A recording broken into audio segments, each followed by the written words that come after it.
Joe Frazier! Joe Frazier! Joe Frazier!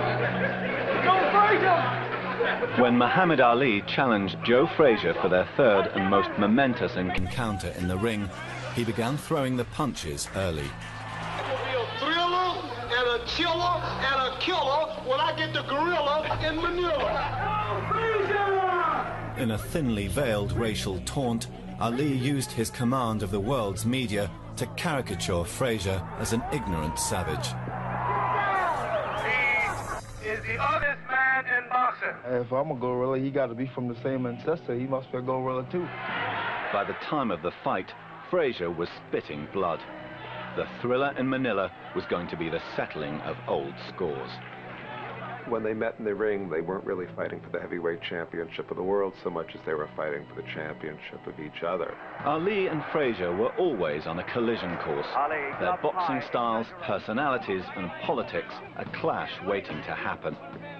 Their early duels were tainted by the backdrop of war and racial tension in America in the early 70s. He's the Uncle Tom. He works for the enemy. These two fighters were determined to kill one another. The scars of those battles escalated their final epic meeting into one of the most punishing contests boxing has ever seen. And the Thrilla in Manila was the survival of the fittest and the battle of the wills. The final round of the fight is the story of how Muhammad Ali and Joe Frazier took each other to the very brink. I don't know when I've seen Ali in as aggressive mood as this, not for years. That's the best fight Ali's ever fought, and the closest to life and death, and the most dramatic, and the saddest, and the most intense. Now ask me whatever you want to ask me. Will it go the distance, or will one of these collapse before the end? Ali said that it was the closest thing to death he knew of, and I'm sure Joe felt pretty much the same way. The fight to the finish between the two arch enemies, and they must have very nearly thrashed the hate out of each other by now.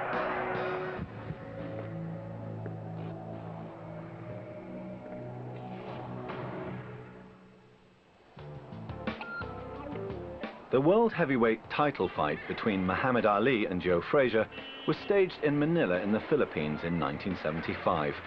Dictator Ferdinand Marcos paid $5 million to secure the event.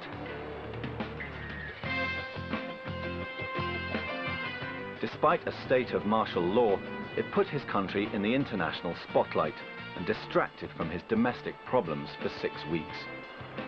The president of the Philippines needed it because the guerrillas were getting very active in the hills. The rebels wouldn't fight as long as we were in town. They'd filter down and watch the training. Mr. President, what do you think this sort of fight will do for the Philippines? Well, it does step up the size of the Philippines, and we have peace and order. Plane loads of fight fans also helped rejuvenate the failing national airline. Ali was given 70 tickets. Well, that's like the birth of the Ali Circus. Anybody want to go to Manila? You know, I mean, we have all these riffraff on our airplane. In Manila, with a free expense account at the hotel, free hotel, free drink. I mean, it was an orgy of eating and long-distance phone calling and stuff. Ali was so famous as a boxer and personality that he could draw a crowd anywhere in the world.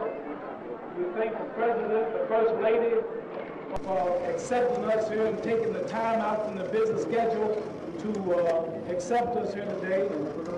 Muhammad changed the whole innovation of boxing. You got to talk to the star. Before, you never talked to the star. You talked to the manager, the trainer, the cousin, the wife, and never spoke to the star. The star was Muhammad Ali. Everybody else is secondary characters. In Manila, Ali was followed by a press pack of 800, including the BBC's boxing commentator, Harry Carpenter. This is a worldwide event. Everyone in the world is going to watch this fight. When a place like Manila gets an event that, the whole city goes berserk. I mean, they go mad. It was electric. In the build-up to the fight, Ali eased into a well-honed publicity routine. Come on, gorilla, we in Manila. Ali was one of those people who built himself up by tearing his opponents down psychologically. He was trying to establish his psychological domination over Joe Frazier. I feel Joe, I don't go shape, you know what I mean? My left hook's in shape. I mean, I think I'll get this man. I mean, I'm pretty fast. I mean, yeah, this, maybe, you know what I mean? Supposed to be from the same ancestor, unless he had some kind of different kind of thing going on in his family.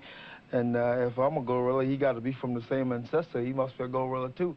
Back up, boy. Where you going? Frazier grew to detest and despise his charismatic rival. No, we walking off the show. It's not right to leave the show. So how did the healthy competition between two great athletes, both black and both from the American South, turn so sour?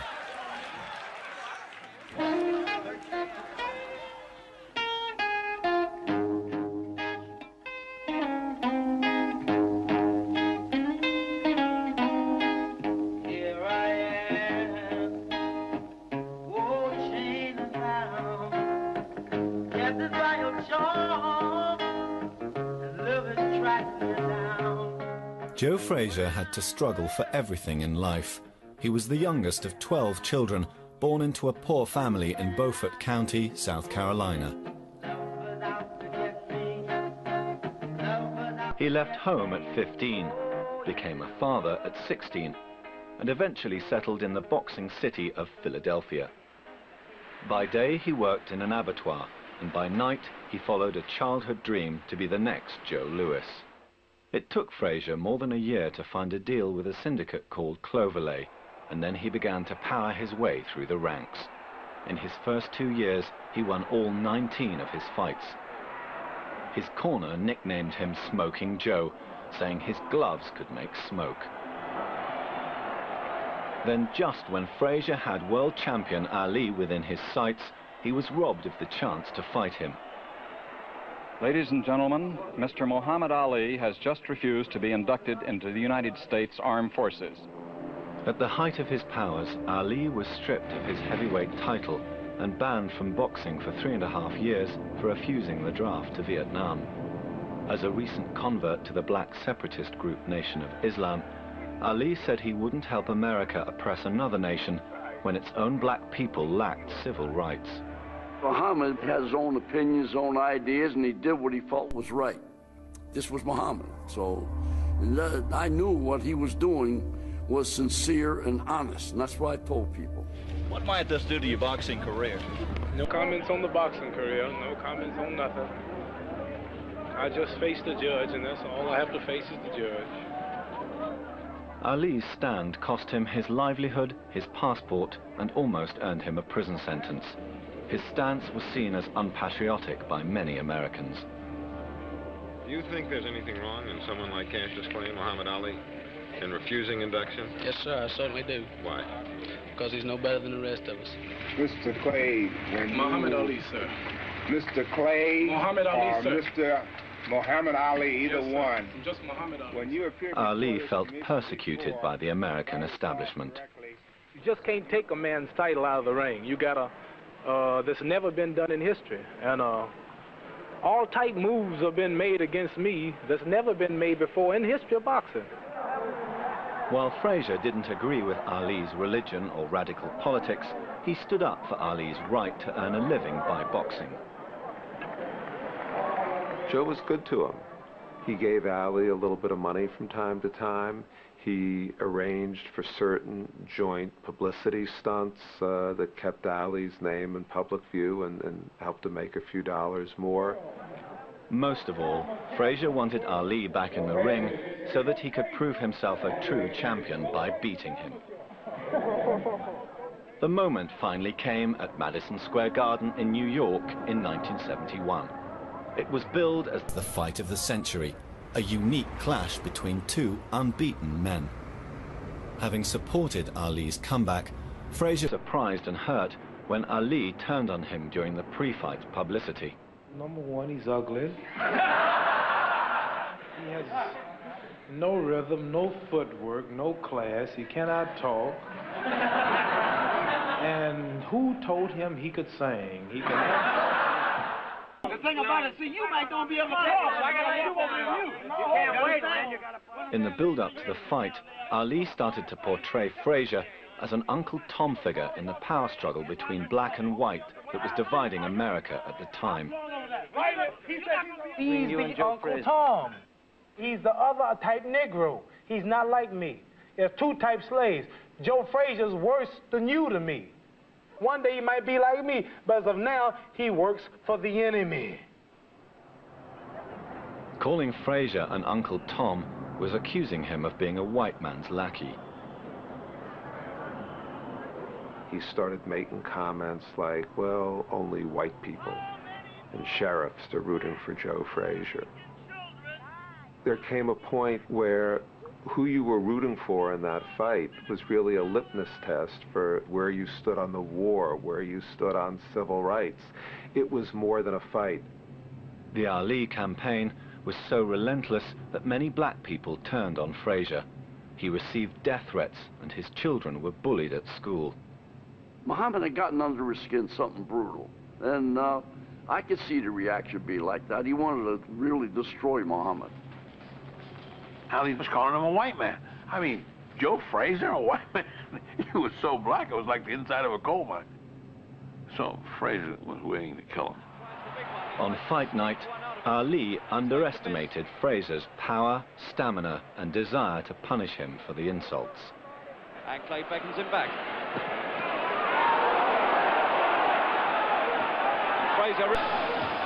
Frazier really goes after him, and he's got him with a left hook.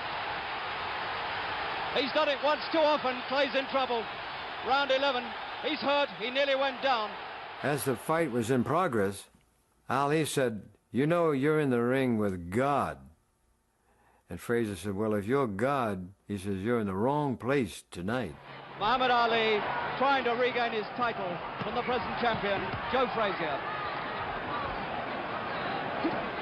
And who's to say at this point that he won't do it? Moments later, Frazier achieved the unthinkable. Oh, there it is! The left hook. Frazier's at last caught up with him.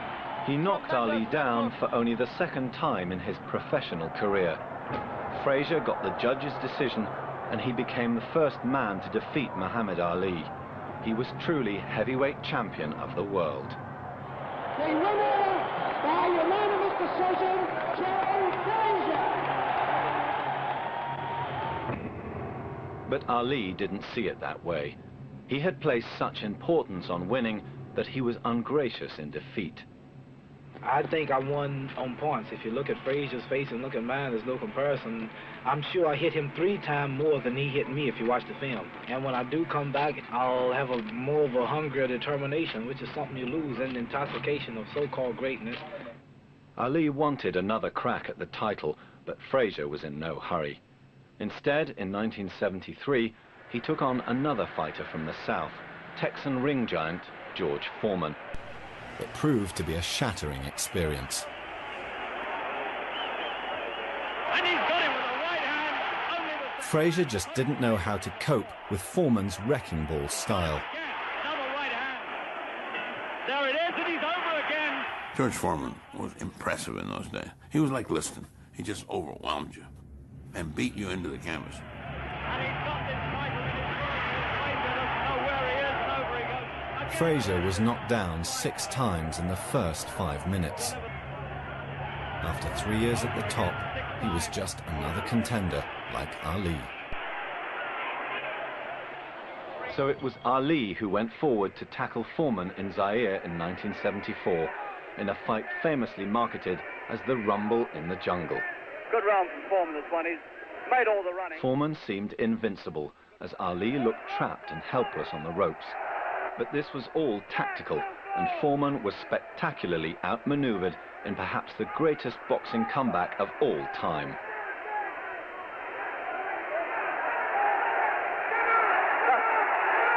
Oh, he's got him with a right hand. He's got him. Oh, you can't believe it. And he's doing his shuffle. And I don't think Foreman's going to get up. He's trying to beat the count, and he's out. Oh, my God, he's won the title back at 32. Ali was back on top of the world, and he now threw Frazier a bone. One last meeting in Manila. Ali would get $4 million and Frazier $2 million towards his retirement fund. Joe Frazier was considered shot. And the feeling in the Ali camp was that Ali Frazier III was going to be a fairly easy payday. But they underestimated how much Frazier wanted his title back, and how much he wanted to humble Ali for all the years of taunting. He was going to war. A good soldier goes out to win, and don't care what the situation is, you know, he goes at it as a soldier. That's the way I look at it. The scene was perfect. The Thrilla in Manila with the gorilla. But you know, I don't want to go on with the adjectives. Welcome to Manila in the Philippines. This is Super Fight 3, the Thrilla in Manila, the showdown between Muhammad Ali, the champion, and his arch enemy and rival, Joe Frazier, the former champion. The day of the fight was declared a national holiday. 28,000 people crammed their way into the Coliseum Stadium, 6 miles from the capital. 31 years old, who reigned as... There was not a seat left in the gym. And there I lie, it's not just a seat, there was not any space. I mean, the aisles were filled. I mean, if you had to go to the bathroom, tough luck. The challenger enters the ring. Worse than that, they had the ribs of the construction were open. On the ribs, all the way through, were people hanging on there. How they didn't fall in the ring, I don't know. 33 years old, the most amazing heavyweight champion of all time. Frazier eyes him as Ali gets into the ring. As the fighters were introduced, Ali took the first psychological point. Will go and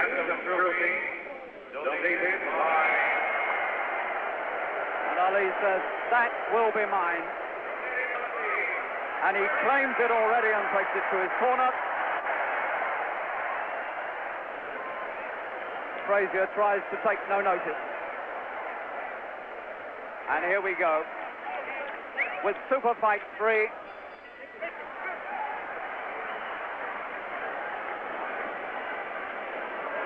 Ali, gloves high, exaggeratedly so. Having fought 27 rounds in the ring together, Ali and Frazier had few secrets from each other. Each had developed formidable strategies to make the most of their different physiques. At 5 feet 11, Frazier was 4 inches shorter than Ali. One of the things that astonishes me now is to think that Frazier was giving away so much in weight. He looks very small now to me. He didn't at the time. And he was conceding 6.5 inches in reach, which is an enormous amount. Ali took the first round after an unusually aggressive opening assault. There's the bell. And Frazier gives him a little pat at the end of the first round, just to try to say, I'm all right, you know. But he wasn't all right for a bit. It looked as if the Thrilla would live up to its billing as a grudge match, played out live before an audience of millions around the world. If you were alive in any country in the world, you were almost guaranteed to know that those two men were going to step into a prize ring, and you had a rooting interest in it. Across America, fans paid to see the fight on big screens in cinemas and stadiums, transmitted via closed-circuit television link. They wanted to watch the Ali-Frazier rivalry unfold and be both thrilled and repelled by its brutal art. Essentially, that's what we make in 20th century America. We make spectacle. We make sporting events. We make movies. We make things that people see that inspire them. But to reach the lucrative prime-time US audience, the fight had to start at 10:45 in the morning in the Philippines, the hottest part of the day. Extra lights added to the temperature. The ring lights were overly bright because it was the beginning era of international television, and so we were making sure we got a good picture. But those lights... While the global television audience took part in a very modern experience, the huge crowd at ringside was participating in a rite as primal as any gladiatorial contest in ancient Rome. The excitement, the people waiting to see what's going to happen. The one punch could have just changed the whole affair. There's nothing bigger than a heavyweight title fight. everybody gets turned on. From the safety of their seats, the spectators joined Ali and Frazier on a journey into the best and worst of human nature. We'll see. Whatever happens. You realize you are in the presence of great courage and great fear, a great nobility and great bestiality. They are literally squaring off. Taking their best punches. But both men have both, and both are in you.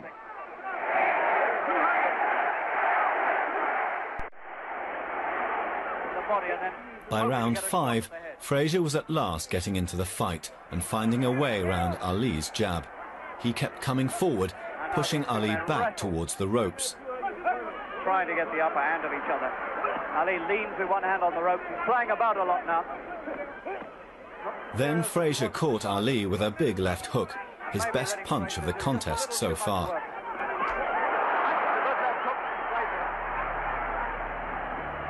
These two freighting punches as though there's no tomorrow. It was one hell of a fight. I thought Ali was winning the fight. I thought he was outboxing Joe, but Joe was landing some hard, some vicious punches. Frazier was beginning to get through Ali's defenses and do damage. The Thrilla was becoming an epic struggle for supremacy. We said it would be a grudge fight, and that's what it is. Fighting with controlled fury, Frazier was unleashing years of humiliation. Fresh in his mind were Ali's guerrilla taunts that cast him in the image of an ignorant, shuffling black man. Come on, gorilla, we in Manila. Joe Frazier! Joe Frazier! And he's still there, and he is very, very aggressive and very dangerous. By round 6, Frazier was in the ascendant, buoyed up by his desire to conquer Ali. Joe was starting to smoke.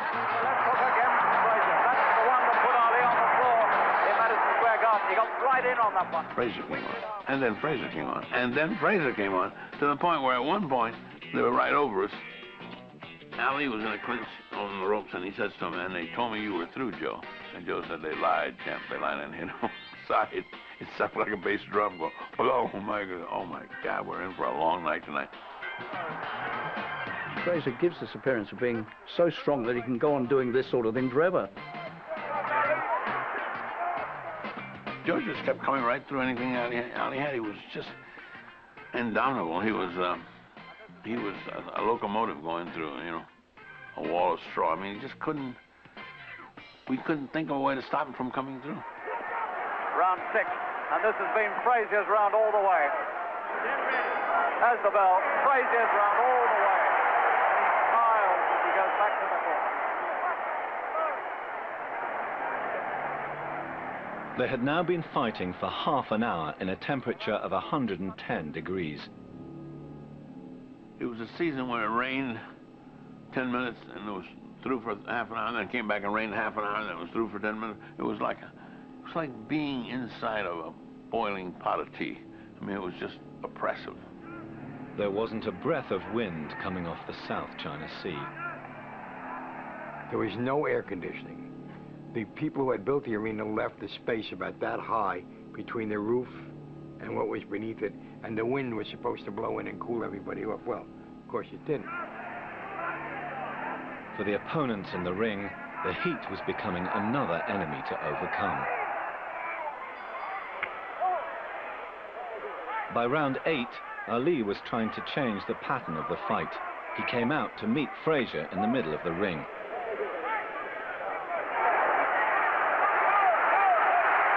Tremendous attack. And his legs for a moment went. Frazier's legs went for a moment there. The punches reached right down into his boots. But Frazier kept on coming and pushed Ali back onto the ropes. He was steadily evening up the fight. Ali puts in the early work and then relaxes or tires. I'm not sure which it is. He may tire halfway through the round.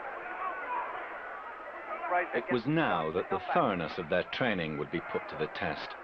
Which one had the stamina to see it through?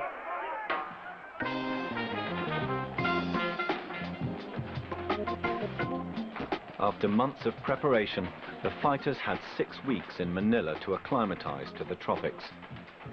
She's the prettiest girl I saw. While Ali divided his time between work and play, Frazier was single-minded in his application. Joe went to the gym, he trained. He went to the gym, he trained. He'd relax between training sessions, then he'd go back to the gym and train. I mean, Joe was all boxing. Ali really liked distractions. The ultimate distraction for Ali was his 18-year-old girlfriend, Veronica Porsche. He took her to Manila, leaving his wife, Belinda, at home. The reason we had the Manila fight was because he was trying to get away with his wife and have 6 weeks of quality time with his #1 mistress, Veronica, who was the most gorgeous black girl I think I've ever seen in my life. He needed 6 weeks of quality fun, and he got caught in the most grandstand way I've ever seen. When Ali was presented to President Marcos and his wife Imelda, he passed Veronica off as his wife. My mother, the wife, my father, everybody's happy to meet the president. My mother, the wife, my father, everybody's happy to meet the president.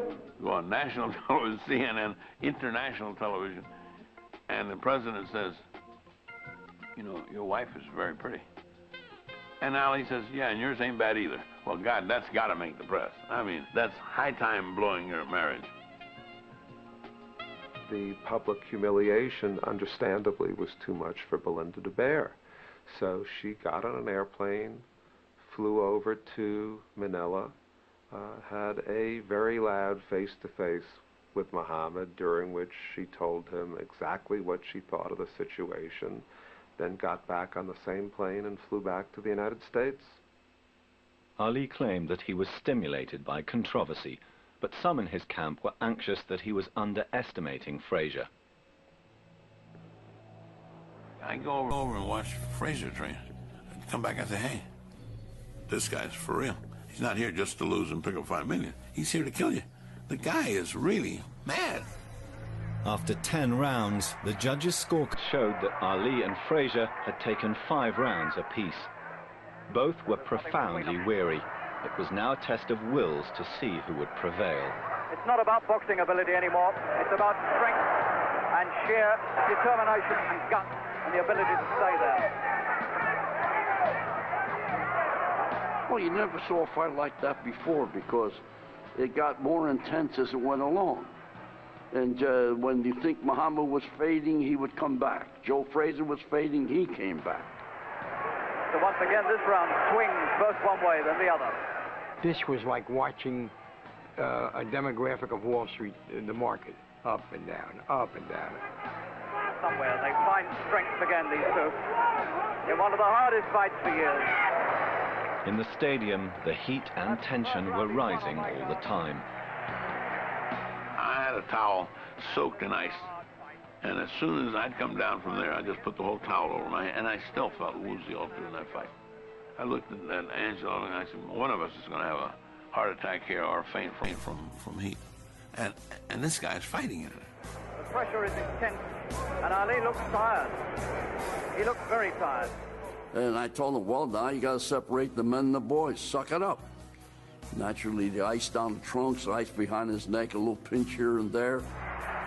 The fight to the finish between the two arch enemies. They must have very nearly thrashed the hate out of each other by now. All through this fight, I could not tell which way it was going to go. You couldn't forecast the ending. Anything could have happened. Frazier comes forward again, head down. In the 12th round, Ali cut Frazier above the eye and his face began to swell, affecting his vision. Ali scented an opportunity. Ali noticed it and he started throwing more punches to that area. Be a good round by most people's standards. As well as his swollen right eye, Joe had a more serious handicap, a cataract on his left eye. He was to keep this secret for more than 30 years. What we didn't know, or what we didn't know till just last year, was that he was blind in one eye. Legitimately blind going into the ear, and the Filipino doctor never looked at it. And he couldn't see out of either eye. Comes in, drapes himself over Ali. He said he'd looked right up his nose hole. At this stage, now you look at Frazier's face, it's beginning to get very puffed. He's taking a lot of punches in that face. The arms look a bit leaden, as though he's having a problem to really pump them out. It's the first time, I think, in the fight where you begin to think to yourself that Frazier's suffering a bit more than Ali. Indeed, he still takes Ali's best punches and comes on. The punches again from Ali, but Frazier won't be stopped. Heart. That's what Frazier had lots of, heart. Got Ali in front, but only marginally. Not a winning lead by any means. Ali sensed Frazier's sudden vulnerability. Somehow he dragged up energy from some hidden reserve to step up a gear. We've got 3 rounds to go, and it's all going to be decided on these 3. Frazier continued to stalk Ali, but he was surprised by a big right that sent his gum shield flying into the press seats. Oh. There goes the gum shield of Frazier, knocked clean out of his mouth by right hand. Now he's fighting without a gum shield, which is dangerous. I'm surprised the referee hasn't stopped and asked for the gum shield to be put back. Frazier in trouble. Round 30. The gum shield was a sign to Frazier's corner that he was in serious trouble. He couldn't control the mouthpiece in his mouth. So Eddie knew the reflexes were starting to get dulled up. So that's why Eddie knew his fighter. And Ali is not slow to see the chance. I said, I'm going to give him the 14th round just to see if Ali will slow down. Because he's throwing so many punches, I see he can't throw that many punches this late fight. He's got to slow down a bit. There is a limit to the amount of trauma the body can absorb and still function. Ali was exhausted and Frazier had taken a terrible beating, but still neither was prepared to back down. It's quite terrifying when you look back and see some of the punches they take. You almost say to yourself, should this be allowed? But this was exactly the kind of action the crowd had come to see. They want to see who's the toughest, who said they're the toughest. People always want to go see the big guy, you know, they want to see the big guys hitting and everything and how they take it. People want to see action. They don't want to see a 15-round exhibition of bobbing and weaving. And the pair of them rocking and reeling now under this savage attack from either side. They want to see punches, they want to see knockdowns, they want to see guys hurt, and they want to see a high skill level. Frazier's mouth badly busted now. A lot of blood coming from Frazier's mouth. Frazier's body was beginning to fail him, but his will to win was so strong that he was pushing himself beyond the limits of fatigue. There's a reason fatigue makes cowards of us all. There's a reason nature builds that in. And when you fight past that limit, things can happen and people can die in here. Frazier looking as though he's coming to a standstill. You know you don't go in there to hurt the person or damage him like that. I mean, you're going there to do your job.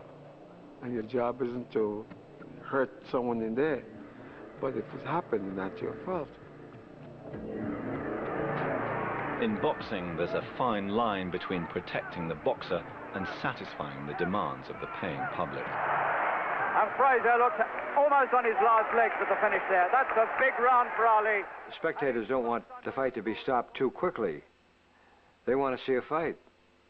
It's cruel to say that, but they paid for a ringside seat or wherever it is in the arena, and that they came to see a fight. Both Ali and Frazier were aware they were playing a dangerous game in the name of entertainment. In 1962, Frazier's friend, welterweight champion Emil Griffith, fought a tragic title fight against the Cuban Benny Kid Paret. Round 1, scheduled for 15. Griffith in the black trunks, Paret in white. The third meeting of the two, they've each won one. I didn't go in there to hurt him in any way, but things happen. Like Ali Frazier, it was the third time they had met and the decider. Like them, too, there was a grudge that raised the stakes of the fight. Both were immigrants to the United States in search of a better life. Griffith was a hat maker from the Virgin Islands. 24-year-old Perrette was a sugarcane cutter from Cuba, who'd arrived in America on a raft of wood and tyres. Perrette taunted Griffith, calling him a homosexual for being in the rag trade. At the weigh-in before the fight, Emil said to me, if he says anyone, makes any one of those kind of remarks to me, he said, I'm going to hit him right here now at the weigh-in. I said, sure, fine, then we won't have a fight. You're not going to get the money that you trained so hard to get, you know, and all that kind of stuff. So at the weigh-in, Perrette made a remark about Griffith, and Emil kept control of himself. In the 12th round, Perrette retreated to the ropes. The Cuban fighters, they had a way of going against the ropes and making out they were hurt, and then they'd come rallying out. And that was one of their tricks that they always did. But this time, Perrette didn't rally. Right against the rope, almost helpless. Griffith hit Perrette with 17 punches in 5 seconds. His assault was eventually stopped by referee Ruby Goldstein. And they're going to stop it. Perrette died 10 days later. There's two sides to the story. When I see he was hurt, I would have backed off. But I did not realize that he was hurt, and I kept on punching. It was a referee part to go and stop the fight if he wanted to. Ruby Goldstein couldn't have stopped the fight, because if he would have stopped it, there would have been a riot in Madison Square Garden. Because all of the Cuban people there would have said that Benny wasn't hurt, he was only faking it, you know. Griffith being announced as the welterweight champion. However, the story right now is Benny Kid Perrette, as Griffith comes over to console with him. And Dr. Schiff, I'm sorry that it happened, and it happened in such a crazy way that I couldn't understand myself. I cannot bring it back anymore, but if I have to do it all over again and I can do it, I'll do it. I do remember seeing 3 men die in the ring right in front of me. Get killed in the ring right in front of me. For us, you find out about it later, so-and-so died, oh, that's too bad. But that next fighter that goes into that ring, he lives with that realization, I can die in here. Smelling salts being waved under the nose of Frazier. His mouth bleeding.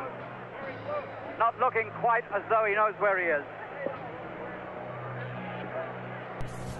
Frazier may have realized that he was on the brink of collapse, but he would never be the one to give in.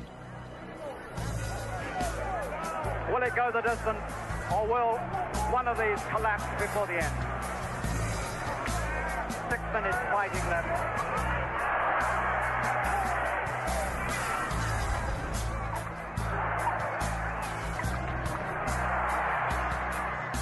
Frazier put as much of himself into that fight as any fighter ever put into a fight, except maybe what Muhammad Ali put into that fight. Still, Ali has never managed to have Frazier off his feet. Not at any time in 3 fights. But he looks as though he might do it now. He closed the show. That's what we say. Closed the show, man. That's what he did. So that's what he was. The supreme actor. He closed the show. Frazier standing still now, not knowing where he is and having to take anything Ali cares to throw. The 14th round was just a turkey shoot. Yelling almost hysterically. Left and right and left and right and left and right. Why he was still standing is only a tribute to Joe's incredible courage and toughness.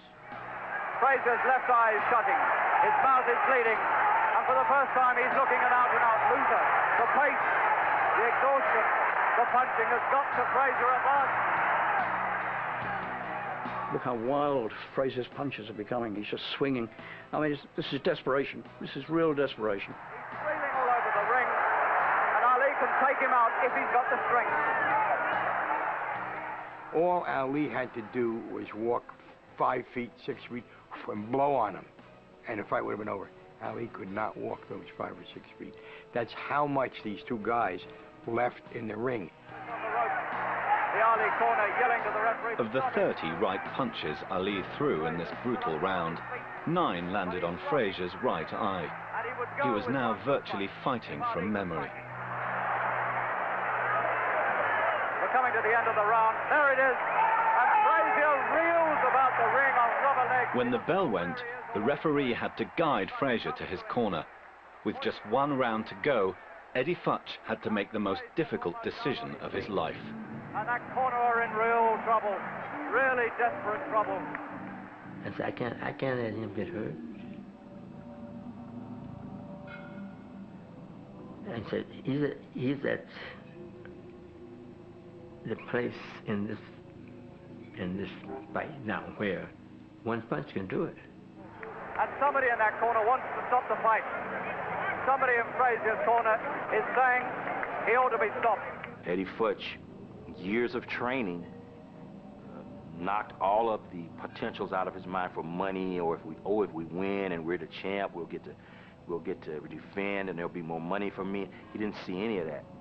He saw Frazier's eye. If he hooks with the left, you won't see it. You could get hurt. You could get hurt bad. You could die. I can't live with that.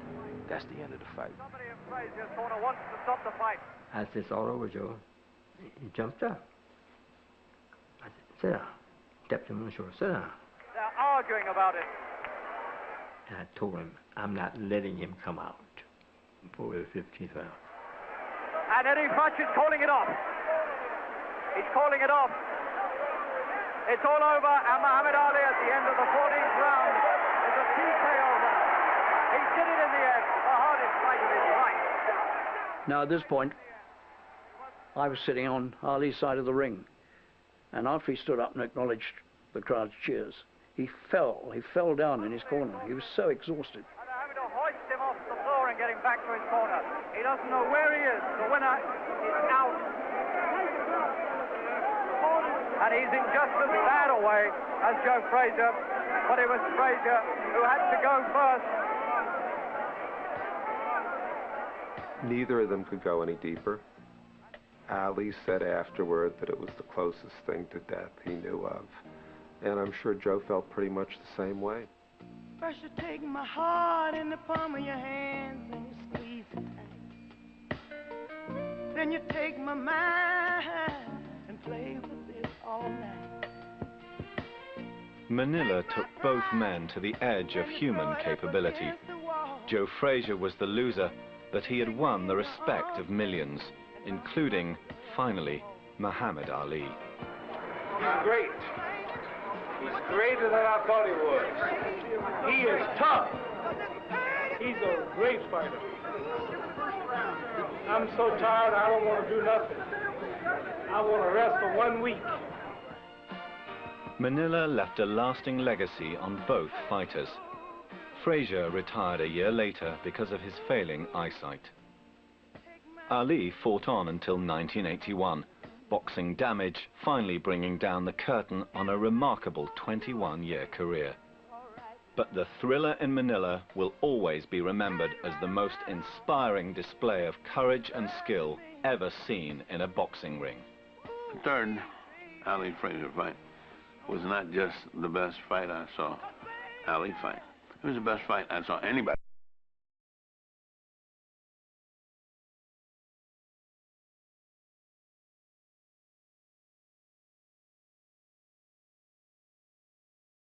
Sheer willpower. I'm not going to lose. You're going to lose.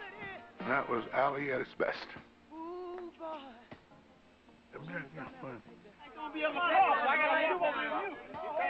The Ali-Frazier trilogy constitutes the pyramids of boxing. There have been other great rivalries in sports, but I don't think there has ever been a sports rivalry that captured the imagination of the world. There hasn't been anything remotely like it in the history of boxing, and probably never will be again.